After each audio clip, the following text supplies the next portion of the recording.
काय बाया जोक आहे. ए ऐक की जरा मोबाईल बघणं झाला असतं जरा पाणी आणून दे की जरा तांब्यावर. उगं जाऊ तिकडे मी आणला पाणी बिनी काय उगं बसलं की काहीतरी तुमच्या डोळ्यात अरे काय डोक्याला ताप आहे बाबा. काय बी पाणी आण म्हणलं तर मी अण्णा म्हणाली. जाऊ तिकडे मुलकूच काम करून गेलाय माझ्याकडून. आणि तू कशासाठी आहेस घरामध्ये? आत्यात तर हा माय माझ्या पोराला केलं की तुला लय सुखी ठेवतो ग, तुला काहीच काम करून देणार ग म्हणत होती. माझ्या आईच्या घरी तुम्हाला माहित आहे की मला सगळा चहा पण येत नव्हता. तुमच्या घरी येऊन मी सगळं शिकली, स्वयंपाक बिपाक हा पुरणपोळी पण शिकली. म्हण पाणी दे म्हण जाऊन घे पियाचा.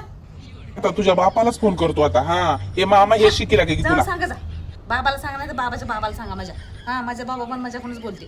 हा माझ्या अरे बाबाच्या का? मनातच नव्हतं. हा अरे तुमच्या काय घरी. डोक्याला ताप झालाय बाबा. आमची कधी आई तांब्यावर हरवली. पाणी देत नाही ना. इथं एक तर नोकरानी करून ठेवले मला. तांब्यावर पाणी दे म्हणलं तर देत नाही.